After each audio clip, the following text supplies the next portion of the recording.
Alright, this is just a quick video on the TR50 torpedo revolver from Mercury Rise. I got another one here, still in the package. This one's getting sent out to Jonathan Scott. But yeah, I put a super long brass barrel in it.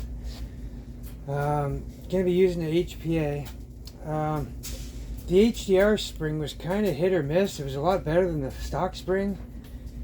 So I replaced the HDR spring with, that was about a 1.35 millimeter thick wire by 60 millimeters length. And this one here I got to about a 1.5. So I just did some off-cam shooting and it's working a lot better. My chronograph was dead. I left the battery on once again, so I had to go get a new battery. Yeah, I noticed one thing about this marker is that right here where I got the barrel, let me see here. Yeah, so right in there, the part, I have some Teflon tape wrapped around some Gorilla tape trying to make a tighter seal, because I noticed there's a lot of air that leaks out of right here. And to confirm it, I fired 2 shots, and then I went and I opened up the barrel, I checked it out, and all the Teflon was like shredded and blown. So I know there's it takes a certain amount of pressure to do that to the Teflon. So regardless, I know there's a lot of air being lost here, so that's something we're gonna have to look at after. But yeah, I got once again the 8.5 steel bearings. They fit right in there perfect, no drilling. Yeah, okay, let me get my air hooked up.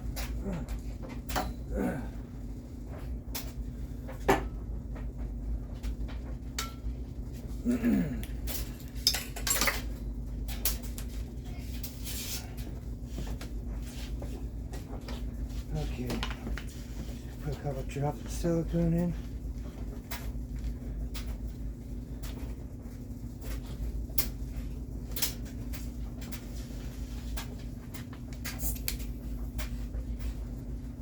Okay.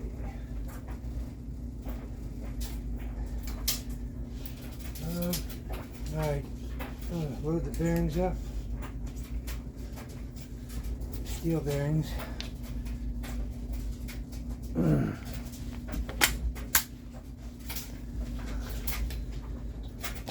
Alright. Chronograph is on.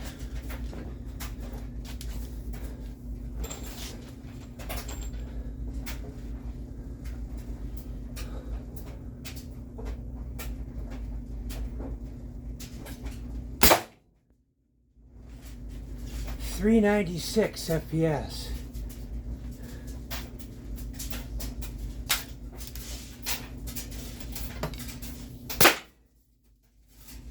Whoa!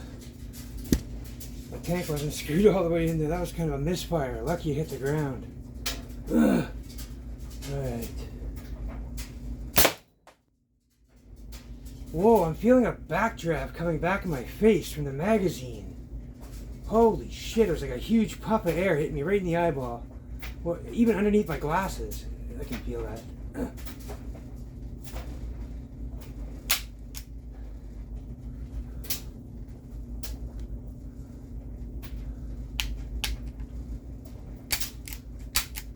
Okay, what's going on here? Oh, I shut my air off. Why do I keep doing that?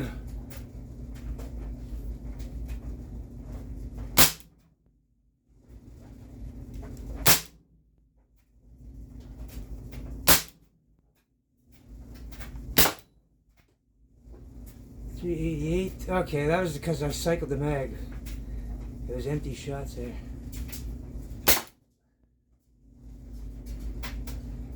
Okay, something happened. That looks like an air blow at the side. Alright, we're empty. Oh, no wonder. We're under 1100 psi, so we're almost gassed. I did some couple shots off shooting, but looked like around 380 is what we were pulling off.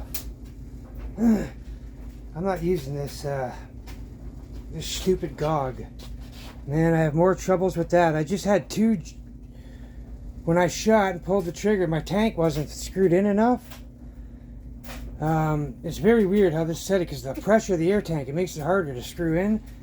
And then when I pulled it back, lucky I pointed the barrel at the concrete floor, and I twisted the tank in, and it went boom and shot.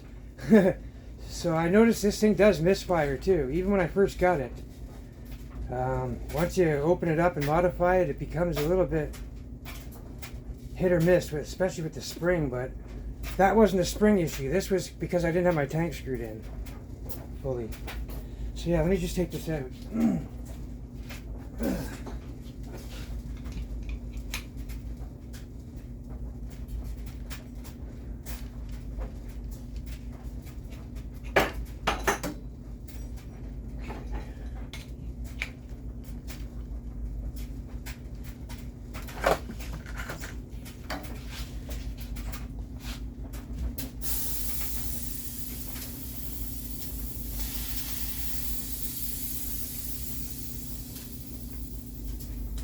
Okay,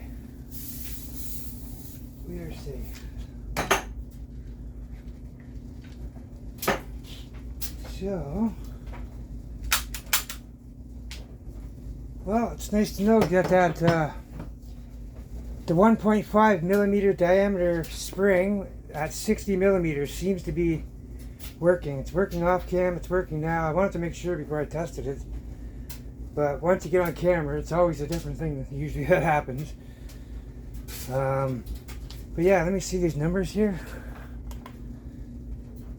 388, 383, oh, 396, nice.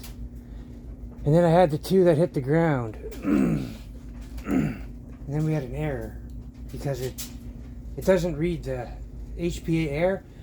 If that was CO2, it would have been a misfire.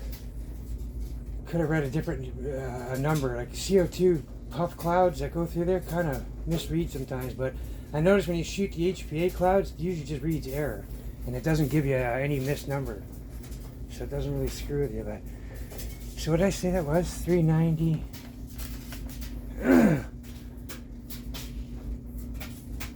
Sorry, guys. 388, 383, 396. Okay, 396. Let's see what that is. That's nice numbers, man. A lot better than 40 joules. 396.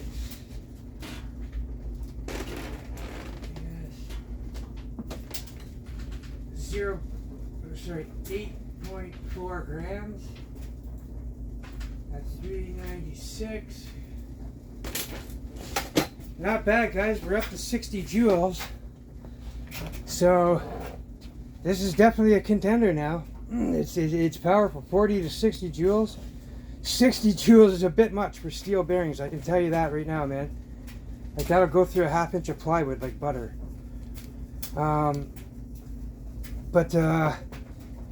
Yeah, so once you get a carbine on, I'm sure if it's 60 joules with the 1100 psi, it'll probably be around 45 joules with the 850 psi. So that's a really good level. And then once I send this up to Jonathan Scott, this TR50 here, he'll get the adapters and he'll analyze it and start making all the parts and stuff, and he'll work his magic. And then yeah, man, we can, instead of tapping through the bottom, which a lot of people don't like to do, they don't like to go through here. So instead there's a cap behind here, but this doesn't have the pierce pin there, the degassing pin here. But underneath the shell you can still ream a hole here, and then your adapters will screw right into the blast plug. So that way we can connect the tank out here.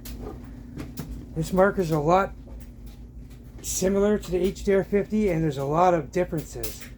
And there's 4 really good things about this that's way better than the HDR50. Things like the safety, you got a threaded valve, and you got that extra long magazine. And then you got the the degassing switch down in your piercing cap. Those 4 things are amazing. If you can combine that and the HDR50, all the good things about that together, this would make a really good gun. And then now we got the long magazine, so we can start making crazy darts, and sky's the limits for the ammo for this now. You can make darts, even if you want to keep this at low powered CO2, pointed steel tip darts or aluminum tip darts or anything like that will be really effective. They will stick in, and then where the slug part is the back, they'll just stop and smack off the skin really hard, so they're not going to be lethal.